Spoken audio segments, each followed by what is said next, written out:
નમસ્કાર મિત્રો, આજના વર્ચ્યુઅલ ક્લાસરૂમ બાયસેક ખાતે આપનું સ્વાગત છે.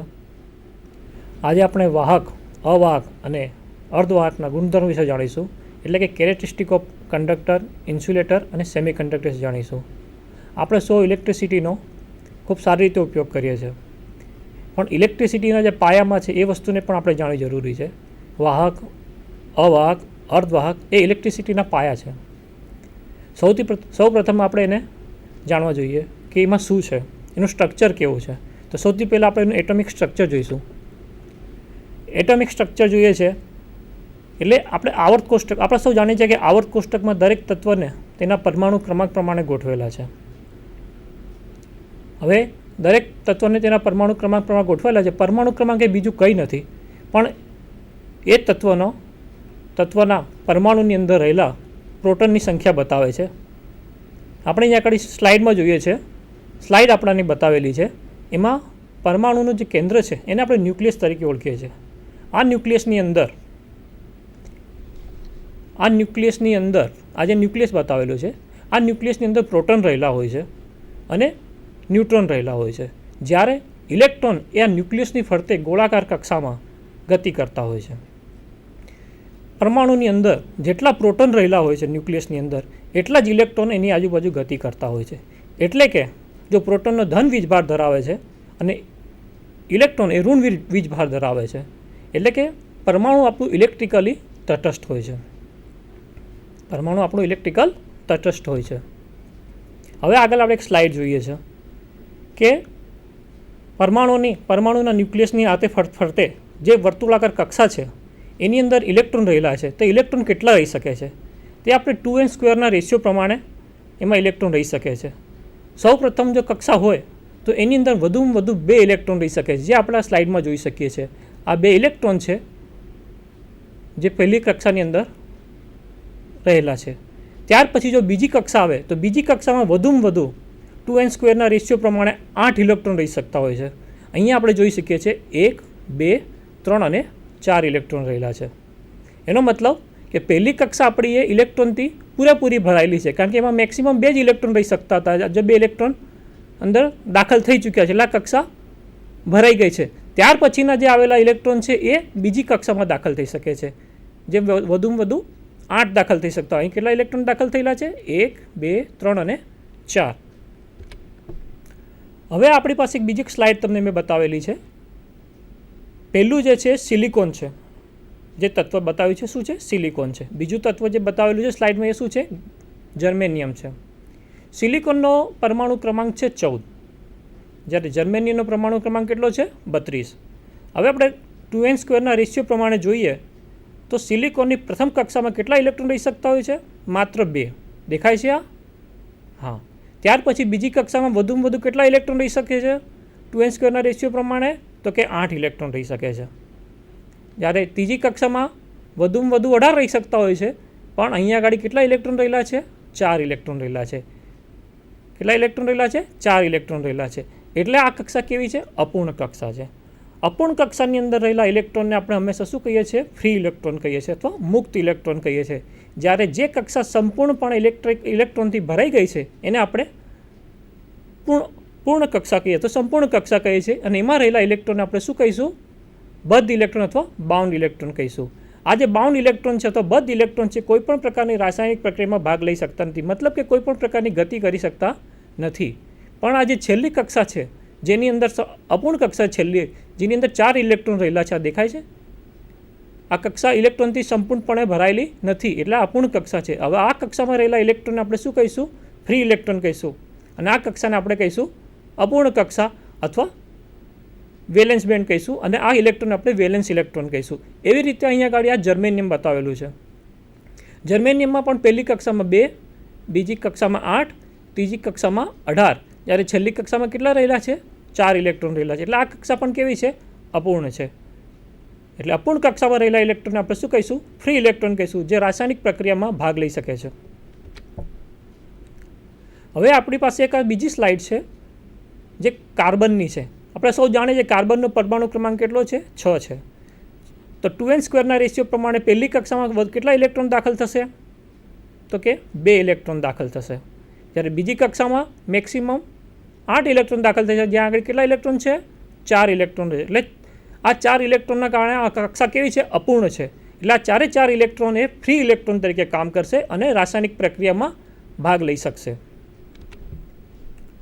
હવે જે ફ્રી ઇલેક્ટ્રોન છે એ થોડીક પણ એનર્જી મેળવી અને રાસાયણિક પ્રક્રિયામાં ભાગ લઈ શકે છે. એટલે કે તમે એને થોડીક એનર્જી આપશો, થોડીક શક્તિ આપશો, તે કાર્ય કરવા માટે તૈયાર બની જશે, તો ગતિ કરશે. અહીંયા આગળ એનર્જી બેન્ડ બતાવેલા છે. ન્યુક્લિયસની સૌથી નજીકની કક્ષા જે હશે એની અંદર રહેલા ઇલેક્ટ્રોન પર ન્યુક્લિયસનું આકર્ષણ બળ વધારે હશે, જેના કારણે એ ઇલેક્ટ્રોન એ આકર્ષણ બળથી જકડાયેલા રહેશે અને એનાથી બંધિત રહેશે. જ્યારે છેલ્લી કક્ષામાં જે ઇલેક્ટ્રોન છે, જેને આપણે વેલેન્સ ઇલેક્ટ્રોન કહીએ છીએ, એના પર એનર્જી આકર્ષણ બળ કેવું હશે? ઓછું હશે, જેના કારણે થોડીક એનર્જી મેળવીને એ કક્ષામાંથી બહાર આવી શકશે અને ગતિ કરી શકશે. અહીં આપણને 3 બેન્ડ બતાવેલા છે. સૌથી પહેલું બેન્ડ બતાવેલું છે વેલેન્સ લેવલ, જે સૌથી બહારની છે. ત્યાર પછી એની નજીકનું ન્યુક્લિયસની નજીકનું જે કક્ષા એનું લેવલ બતાવેલું છે, જેને ઓછી એનર્જી આકર્ષણ બળ વધારે અને ઓછી એનર્જી મેળવીને બહાર નીકળી શકતા હોય છે. એવી રીતે આ તમને કંડક્શન બેન્ડ બતાવેલા અને વેલેન્સ બેન્ડ બતાવેલા છે કંડક્ટરના, સેમિકન્ડક્ટરના અને ઇન્સ્યુલેટરના. આપણે જોઈ શકીએ છીએ કે કંડક્ટરની અંદર અથવા વાહકની અંદર વેલેન્સ બેન્ડ અને કંડક્શન બેન્ડ એકબીજાની ઉપર ઓવરલેપ થાય છે. મતલબ કે બેની વચ્ચે જગ્યા બિલકુલ જ નથી, એટલે બિલકુલ ગેપ નથી બેની વચ્ચે. એનો મતલબ કે વેલેન્સ બેન્ડ સહેલાઈથી કંડક્શન બેન્ડમાં જઈ શકે છે અથવા વેલેન્સ બેન્ડના ઇલેક્ટ્રોન સહેલાઈથી ગતિ કરી શકે છે. આ કશાની અંદર બને છે આ વસ્તુ? વાહકની અંદર. જ્યારે ઇન્સ્યુલેટરની અંદર વેલેન્સ બેન્ડ અને કંડક્શન બેન્ડની વચ્ચે એનર્જી ગેપ કેવી છે? વધારે છે. એનો મતલબ એ થશે કે વેલેન્સ બેન્ડના ઇલેક્ટ્રોનને જો મારે ગતિ કરાવવી હોય તો ખૂબ વધારે એનર્જી આપીશ, ત્યારે જે ઇલેક્ટ્રોન કંડક્શન બેન્ડમાં દાખલ થશે અને ગતિ કરશે. જ્યારે સેમિકન્ડક્ટરમાં કેવું છે કે એનર્જી ગેપ એ અવાહક કરતાં ઓછી છે, જ્યારે વાહક કરતાં વધારે છે. સેમિકન્ડક્ટર એને આપણે થોડીક એનર્જી આપીશું, લગભગ 1 ઇલેક્ટ્રોન વોલ્ટ જેટલી એને એનર્જી જોઈશે, અને એ એનર્જી મેળવીને વેલેન્સ બેન્ડના ઇલેક્ટ્રોન એક કંડક્શન બેન્ડમાં દાખલ થશે અને ગતિ કરશે અને આપણને ફ્લો મળશે. નેક્સ્ટ આ તમને બતાવેલી છે સ્લાઇડ, જેમાં આપણે તમે બતાવેલું છે કંડક્ટરના વેલેન્સ બેન્ડના ઇલેક્ટ્રોન એ સહેલાઈથી કંડક્શન બેન્ડમાં દાખલ થઈ શકે છે, જ્યારે ઇન્સ્યુલેટરના વેલેન્સ બેન્ડના ઇલેક્ટ્રોન એ 5 ઇલેક્ટ્રોન વોલ્ટ જેવી શક્તિ મળે એટલી ગેપ રહેલી છે. જો 5 ઇલેક્ટ્રોન વોલ્ટ જેટલી શક્તિ મળે તો જ એ કંડક્શન બેન્ડમાં દાખલ થઈ શકે. એટલે નોર્મલી ઇન્સ્યુલેટરના વેલેન્સ બેન્ડના ઇલેક્ટ્રોન એ કંડક્શન બેન્ડમાં દાખલ થઈ શકતા નથી અથવા ગતિ કરી શકતા નથી. જ્યારે સેમિકન્ડક્ટરની અંદર વેલેન્સ બેન્ડના ઇલેક્ટ્રોન એ 1 ઇલેક્ટ્રોન વોલ્ટ જેટલી શક્તિ મેળવી અને કંડક્શન બેન્ડમાં દાખલ થઈ શકે છે અને વાહક તરીકે કામ કરી શકે છે. નેક્સ્ટ સ્લાઇડ આપણે જોઈશું, જે તમને સિલિકોનની અને કોપરની સ્લાઇડ બતાવેલી છે. કોપરની અંદર સૌથી છેલ્લી કક્ષાની અંદર 1 વેલેન્સ ઇલેક્ટ્રોન રહેલો છે. કોપર એક કંડક્ટરનું સૌથી સારું ઉદાહરણ છે, જેની પહેલી કક્ષામાં 2, બીજી કક્ષામાં 8, ત્રીજી કક્ષામાં 18. એટલે એની પહેલી 3 કક્ષા કેવી છે? પૂર્ણ છે. જ્યારે છેલ્લી કક્ષા ચોથીમાં 1 ઇલેક્ટ્રોન રહેલો છે, એટલે અપૂર્ણ કક્ષાનો આ ઇલેક્ટ્રોન એ વેલેન્સ ઇલેક્ટ્રોન તરીકે કામ કરશે. બીજી બાજુ સિલિકોનમાં પહેલી કક્ષામાં 2, બીજી કક્ષામાં 8 અને ત્રીજી કક્ષામાં 4 ઇલેક્ટ્રોન રહેલા છે. એટલે 4 ઇલેક્ટ્રોન જે છે છેલ્લી કક્ષાને એ વેલેન્સ ઇલેક્ટ્રોન કહેવાશે અને ફ્રી ઇલેક્ટ્રોન કહેવાશે અને કંડક્શનમાં ભાગીદાર બનશે. હવે આપણે સેમિકન્ડક્ટરનું જે ઉદાહરણ છે સિલિકોન, એના વિશે જોઈએ. આ સિલિકોનનું સ્ટ્રક્ચર છે, બંધારણીય સ્ટ્રક્ચર છે. સિલિકોન એટમ એ નજીકના સિલિકોન એટમ સાથે જોડાઈ અને ફરીથી બાજુના નજીકના સિલિકોન એટમ સાથે જોડાઈ આ રીતેનું બંધારણ બનાવે છે. એટલે ઇલેક્ટ્રિકલી શું થઈ જાય છે? તટસ્થ થઈ જાય છે. કોણ? પ્યોર સેમિકન્ડક્ટર, પ્યોર સિલિકોન એ અવાહક તરીકે એવું કામ કરશે, કારણ કે ઇલેક્ટ્રિકલી શું થઈ જાય છે? તટસ્થ થઈ જાય છે અને એની કક્ષા કેવી બની જાય છે? સંપૂર્ણ બની જાય છે. એટલે વેલેન્સ ઇલેક્ટ્રોન એ સંપૂર્ણ કક્ષાના હિસાબે આ ઇલેક્ટ્રોન એ બદ્ધ ઇલેક્ટ્રોન તરીકે કામ કરશે અને કોઈપણ પ્રકારની પ્રક્રિયામાં ભાગ લઈ શકતા નથી. હવે જ્યારે આપણે સેમિકન્ડક્ટરને વાહક તરીકે વાપરવા હોય તો એની અંદર આપણે અશુદ્ધિ ઉમેરવી પડે. આ અશુદ્ધિને ઉમેરવાની પ્રક્રિયાને આપણે શું કહીએ છીએ? ડોપિંગ કહીએ છીએ. શું કહીએ છીએ? ડોપિંગ કહીએ છીએ.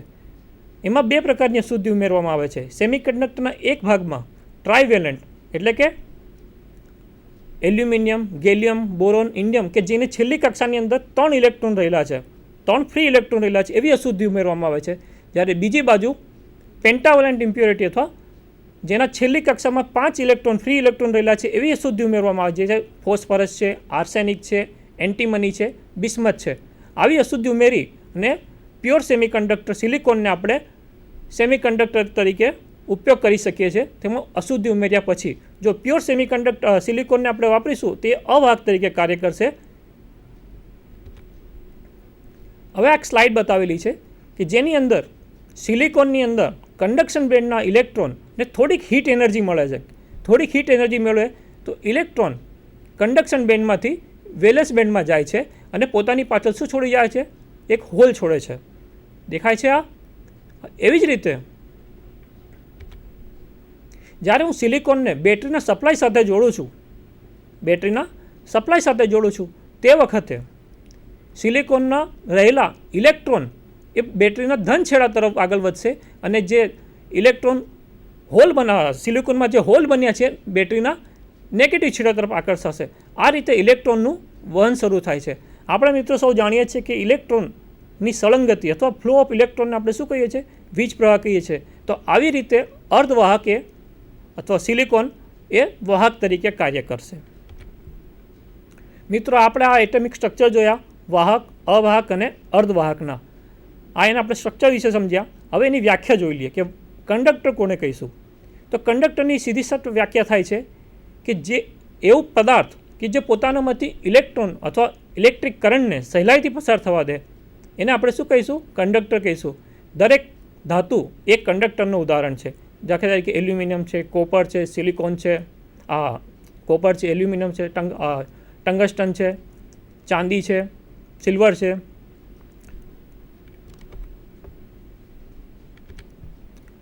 ઇન્સ્યુલેટર જે પદાર્થ પોતાનામાંથી થોડો પણ વીજ પ્રવાહ પસાર થવા નથી દેતું એને આપણે શું કહીશું? અવાહક કહીશું. એને આપણે અવાહક કહીશું. દાખલા તરીકે લાકડું છે, રબર છે, પ્લાસ્ટિક છે. આ પદાર્થ પોતાનામાંથી બિલકુલ પણ વીજ પ્રવાહને પસાર થવા દેતા નથી. હવે આપણે જે સિલિકોન સેમિકન્ડક્ટરના ઉદાહરણ જોયા હતા, સિલિકોન છે, જર્મેનિયમ છે, એ સેમિકન્ડક્ટર તરીકે આપણે યુઝ કરીશું. આ સેમિકન્ડક્ટરે વાહક તરીકે વીજ પ્રવાહને પસાર તો થવા દે છે પણ વાહક જેવી સહેલાઈથી નહીં અને અવાહક જેમ એનો વિરોધ પણ નથી કરતા. એટલે સેમિકન્ડક્ટર એ વીજ પ્રવાહ પસાર થવા દેશે પણ વાહક કરતાં ઓછા અને અવાહક કરતાં વધુ. એટલે સેમિકન્ડક્ટરમાંથી વીજ પ્રવાહ પસાર થઈ શકે છે પણ વાહકની સરખામણીમાં ઓછા. આપણે વાહક, અવાહક અને અર્ધવાહકના ઉદાહરણ જોયા, એમની વ્યાખ્યા જોઈ. હવે સારા વાહકના ગુણધર્મ કોને કહેવાય? તો સારા વાહકના ગુણધર્મોમાં સૌથી પહેલું આવે છે રેઝિસ્ટિવિટી. રેઝિસ્ટિવિટી એટલે ઓછી પ્રતિરોધકતા. કોઈ પણ વાહક સારો ત્યારે જ ગણાય કે જે પોતાનામાંથી વીજ પ્રવાહને સહેલાઈથી પસાર થવા દે. જો વાહકમાં વીજ પસાર થતું હોય અને એને પ્રતિરોધ નડે તો એ શું થશે? ઉષ્માનો વ્યય થશે, જેના કારણે શક્તિનો વ્યય થશે. બીજી એનો ગુણધર્મ છે કંડક્ટિવિટી. એટલે કોઈ પણ વાહક પોતાનામાંથી વીજ પ્રવાહને સારામાં સારી રીતે પસાર થવા દે, વગર અવરોધે પસાર થવા દે એવો એનો ગુણધર્મ હોવો જોઈએ. ત્રીજો એનો ગુણધર્મ છે ટેમ્પરેચર કોએફિશિયન્ટ. ટેમ્પરેચર કોએફિશિયન્ટ એટલે દરેક વાહક હોય, કોઈ પણ વાહક હોય, એને જો ઉષ્મા આપવામાં આવે તો તેનું ટેમ્પરેચર વધે છે અને જેમ જેમ એનું ટેમ્પરેચર વધે તેમ તેમ એનો અવરોધ વધતો હોય છે. એટલે જ્યારે કોઈ પણ વાહકમાં ટેમ્પરેચર વધશે તો તેનો અવરોધ વધશે. જો આમ થશે તો આપણને કંડક્ટિવિટી કેવી મળશે? ઓછી મળશે. એટલે કોઈ પણ વાહકમાં આ ગુણધર્મ હોવો જોઈએ કે એનું ટેમ્પરેચર કોએફિશિયન્ટ કેવું હોવું જોઈએ? ઓછું હોવું જોઈએ. ત્યાર પછીનું એનો ગુણધર્મ છે ટેન્સાઇલ સ્ટ્રેન્થ, તાણ. આપણે વાહકનો ઉપયોગ શાના માટે કરીએ છીએ? આપણે વાહકનો ઉપયોગ તાર એનો ઓવરહેડ લાઇનમાં ટ્રાન્સમિશન માટે કરતા હોઈએ છીએ. તો ત્યાં વાહકને ખેંચવા પડતા હોય છે. તો વાહકમાં એક ગુણધર્મ આવી હોવો જોઈએ કે તેની ટેન્સાઇલ સ્ટ્રેન્થ કેવી હોવી જોઈએ? સારી હોવી જોઈએ, કે તેની તાણ કેવી સારું રહેવું જોઈએ, જેના કારણે આપણે એને લાંબે ખેંચી શકતા હોય. ત્યાર પછીનો ગુણધર્મ છે ડક્ટિલિટી. હવે ડક્ટિલિટી આપણે એને ખેંચીને તાર બનાવી શકતા હોવા જોઈએ. ડક્ટિલિટી એટલે કોઈપણ વાહકને આપણે એને ખેંચીને તારમાં રૂપાંતર કરી શકીએ એવો વાહક હોવો જોઈએ. ત્યાર પછી છે ગુણધર્મ છે સોલ્ડરબિલિટી. ઇલેક્ટ્રિસિટીમાં અથવા આપણા ફિલ્ડમાં, ઇલેક્ટ્રિકલ ફિલ્ડમાં ઘણી જગ્યાએ આપણે સોલ્ડર કરવાનું થતું હોય છે. તો વાહકમાં આ ગુણધર્મ હોવો જોઈએ કે એનો સહેલાઈથી આપણે સોલ્ડરિંગ કરી શકતા હોવા જોઈએ. એક આગળ ગુણધર્મ છે એ છે નોન કોરોઝિવ અથવા કાટ ન લાગવો જોઈએ. વાહક વાતાવરણમાં ખુલ્લા રહેતા હોય છે, હજુ એના પર વાતાવરણની અસર થાય તો ધીરે ધીરે એના પર કાટ લાગતો હોય છે. એટલે વાહકમાં એક ગુણધર્મ આપ્યો હોવો જોઈએ કે તેના પર નોન કોરોઝિવ હોવો જોઈએ, કે એના પર કાટ ચડવો જોઈએ નહીં. છેલ્લો ગુણધર્મ છે થર્મલ કન્ડક્ટિવિટી. જ્યારે કોઈ પણ વાહકમાંથી વીજ પ્રવાહ પસાર થાય છે તેમાં ઉષ્મા ઉત્પન્ન થાય છે. તો વાહકમાં આ ગુણધર્મ હોવો જોઈએ કે ઉષ્માનું શું કરી શકે, ઉત્સર્જન કરી શકતો હોવો જોઈએ, કે ઉષ્મા પોતાનામાંથી બહાર કાઢી શકતો હોવો જોઈએ. એટલે આ રીતે સારા વાહકના આ 8 ગુણધર્મો છે. એકવાર આપણે ફરી જોઈશું. સૌથી પહેલો ગુણધર્મ છે રજિસ્ટિવિટી, એટલે ઓછી પ્રતિરોધકતા. કોઈ પણ વાહકમાં અવરોધ કેવો હોવો જોઈએ, બિલકુલ ઓછો હોવો જોઈએ, તો વીજ પ્રવાહ સહેલાઈથી પસાર થઈ શકશે અને શક્તિનો વ્યય ઓછો થશે. ત્યાર પછી છે કન્ડક્ટિવિટી. કન્ડક્ટિવિટી એટલે વધારે વાહકતા, એટલે કોઈપણ વાહકની વીજ પ્રવાહ પસાર કરવાની ક્ષમતા એ સારામાં સારી હોવી જોઈએ. ત્યાર પછીનો ગુણધર્મ છે ઓછો ટેમ્પરેચર કોએફિશિયન્ટ. જ્યારે ટેમ્પરેચર વધે ત્યારે વાહકનો અવરોધ વધતો હોય છે. એટલે ટેમ્પરેચર કોએફિશિયન્ટ જેનો સારો હશે એ વાહક સારી રીતે કામ કરી શકે. એટલે દરેક વાહકમાં આ ગુણધર્મ હોવો જરૂરી છે કે એનો ટેમ્પરેચર કોએફિશિયન્ટ કેવો હોવો જોઈએ, ઓછો હોવો જોઈએ, એટલે એના પર વાતાવરણના ટેમ્પરેચરની અસર ઓછી થવી જોઈએ. ત્યાર પછી ટેન્સાઇલ સ્ટ્રેન્થ. ટેન્સાઇલ સ્ટ્રેન્થ એટલે વાહકને તમે જ્યારે ઓવરહેડ લાઇનમાં યુઝ કરો છો, ટ્રાન્સમિશન માટે યુઝ કરો છો, ત્યારે એના પર ખૂબ જ તાણ આવે છે. તો તાણની સામે ઝૂકી ના જવો, તૂટી ના જવો જોઈએ. એટલે આ એક ગુણધર્મ એની સામે હોવો જોઈએ કે એ તાણને સહન કરી શકે. ત્યાર પછી છે ડક્ટિલિટી. ડક્ટિલિટી એટલે વાહકમાંથી તમે પાતળા તાર બનાવી શકો, જેનો ઉપયોગ આપણે ઇલેક્ટ્રિકલ કામ માટે કરી શકીએ, કંડક્ટર તરીકે કરી શકીએ. એટલે એક ગુણધર્મ આનામાં હોવો જોઈએ કે તેમાંથી આપણે સહેલાઈથી તાર બનાવી શકતા હોવા જોઈએ. આગળ ગુણધર્મ છે સોલ્ડરબિલિટી. સોલ્ડરબિલિટી એટલે આપણે એને સોલ્ડર કરી શકતા હોવા જોઈએ. ઇલેક્ટ્રિકલ કામમાં અથવા ઇલેક્ટ્રિકલ ફિલ્ડમાં ઘણી જગ્યાએ આપણે વાયરનું સોલ્ડરિંગ કરવું પડતું હોય છે, જોઈન્ટ બનાવતા હોય છે, જોઈન્ટની ઉપર આપણે સોલ્ડર કરવું પડતું હોય છે, જેના કારણે લૂઝ કનેક્શન ના રહે, સ્પાર્કિંગ ના થાય. તો તે વખતે વાહકમાં ગુણધર્મ રહેલો જોઈએ કે એનું સહેલાઈથી આપણે સોલ્ડરિંગ કરી શકતા હોવા જોઈએ. આગળ ગુણધર્મ છે નોન કોરોઝિવ. ઓવરહેડ લાઇન હંમેશા ખુલ્લામાં જ રહેતી હોય છે. તેના પર ચોમાસાની, શિયાળાની, ઉનાળાની દરેક ઋતુની એના પ્રસર થતી હોય છે. તેના પર કાટ ન લાગવો જોઈએ. આ એક ગુણધર્મ જરૂરી છે. જો કાટ લાગશે તો તેમાં પ્રતિરોધ વધશે તો શક્તિનો વ્યય થશે. એટલે નોન કોરોઝિવ ગુણધર્મ પણ એના માટે હોવો જરૂરી છે. ત્યાર પછી છે થર્મલ કન્ડક્ટિવિટી. થર્મલ કન્ડક્ટિવિટી એટલે કોઈપણ વાહક પોતાનામાંથી સારામાં સારી રીતે ઉષ્માનું વિસર્જન કરી શકે એ પ્રકારનો હોવો જોઈએ. એટલે આ થયા વાહકના ગુણધર્મો. એવી જ રીતે અવાહકના ગુણધર્મો. તો અવાહકમાં સૌથી સારામાં સારો ગુણધર્મ કે જે જરૂરી ગુણધર્મ છે તે વીજ પ્રવાહને પસાર થવા ન દે. તો અવાહક તરીકે આપણે ઇન્સ્યુલેટરનો ક્યાં ઉપયોગ કરીએ છીએ? તો ટ્રાન્સમિશન લાઇનમાં આપણે ઇન્સ્યુલેટરનો ઉપયોગ કરીએ છીએ. જે આપણે સેકલ ઇન્સ્યુલેટર છે, પિન ઇન્સ્યુલેટર છે, પછી વાયરના આપણે પીવીસી વાયર છે જેની અંદર પોલીવિનાઇલ ક્લોરાઇડ એ આપણે અવાહક તરીકે વાપરીએ છીએ, જે આપણને ચાલુ લાઇન સામે રક્ષણ આપે છે, શોર્ટ સર્કિટ સામે રક્ષણ આપે. એટલે કોઈપણ પ્રકારનું અવાહક એ પોતાનામાંથી વીજ પ્રસારને પસાર થવા ના દે એવો હોવો જોઈએ. તો આજે મિત્રો આપણે જે લેસન જોયું વાહક, અવાહક અને અર્ધવાહકના ગુણધર્મો, એની અંદર સૌથી પહેલાં તો આપણે એના એટમિક સ્ટ્રક્ચર વિશે જોયું કે પરમાણુના ન્યુક્લિયસની અંદર પ્રોટોન રહેલા હોય છે અને ન્યુક્લિયસની ફરતે વર્તુળાકાર કક્ષામાં ઇલેક્ટ્રોન રહેલા હોય છે. આ ઇલેક્ટ્રોન એ ન્યુક્લિયસની ફરતે ગોળાકાર કક્ષામાં ગતિ કરતા હોય છે. દરેક કક્ષાની અંદર કેટલા ઇલેક્ટ્રોન રહી શકે એ 2n² રેશિયો પ્રમાણે નક્કી જ છે. પ્રથમ કક્ષામાં 2 ઇલેક્ટ્રોન, બીજી કક્ષામાં 8 ઇલેક્ટ્રોન, ત્રીજી કક્ષામાં 18 ઇલેક્ટ્રોન, એ 2n² રેશિયો પ્રમાણે. સૌથી છેલ્લી કક્ષામાં જો ઇલેક્ટ્રોન પૂરેપૂરા ભરાયેલા ના હોય તે કક્ષાને આપણે શું કહીશું? અપૂર્ણ કક્ષા કહીશું. અપૂર્ણ કક્ષાની અંદર રહેલા ઇલેક્ટ્રોનને આપણે ફ્રી ઇલેક્ટ્રોન કહીશું અથવા વેલેસ ઇલેક્ટ્રોન કહીશું. અને જે કક્ષા ઇલેક્ટ્રોનથી સંપૂર્ણપણે ભરાયેલી છે એ કક્ષાને આપણે શું કહીશું? સંપૂર્ણ કક્ષા કહીશું, અથવા એ કક્ષામાં રહેલા ઇલેક્ટ્રોનને આપણે શું કહીશું? બદ્ધ ઇલેક્ટ્રોન કહીશું અથવા બાઉન્ડ ઇલેક્ટ્રોન કહીશું. તો આ રીતે ફ્રી ઇલેક્ટ્રોન, બાઉન્ડ ઇલેક્ટ્રોન વિશે આપણે જોયું. ત્યાર પછી આ ઇલેક્ટ્રોન કેવી રીતે ગતિ કરે છે વાહકમાં અને અર્ધવાહકમાં એ આપણે જોયું. અર્ધવાહક, જો પ્યોર અર્ધવાહક આપણે સિલિકોન અને જર્મનિયમ લઈશું તે અવાહક તરીકે કામ કરશે, પણ એ અર્ધવાહકની અંદર આપણે થોડીક અશુદ્ધિ ઉમેરીશું, જેના પ્રક્રિયાને આપણે ડોપિંગ કહીએ છીએ, જેમાં આપણે ટ્રાયવેલન્ટ છે, પેન્ટાવેલન્ટ છે, અશુદ્ધિ ઉમેરીએ છીએ સિલિકોન છે જર્મેનિયમની અંદર. ત્યારે એ અર્ધવાહક એ આપણે વાહક તરીકે કામ કરી શકે છે. અર્ધવાહક એ વીજપ્રવાહનું વહન કરી શકે છે, પણ વાહક જેવું નહીં, પણ વાહક કરતાં થોડી ઓછી માત્રામાં. પણ ઇલેક્ટ્રોનિક્સ ફિલ્ડમાં આ સિલિકોન છે, જર્મેનિયમ છે, ખૂબ મોટા પાયે ઉપયોગ થાય છે. મિત્રો, આજના જે લેસનમાં આપણે વાહક, અવાહક અને અર્ધવાહકના ગુણધર્મો પણ જોયા, સારા વાહકના ગુણધર્મો જોયા અને દરેકના એટમિક સ્ટ્રક્ચર વિશે જોયા. નમસ્કાર.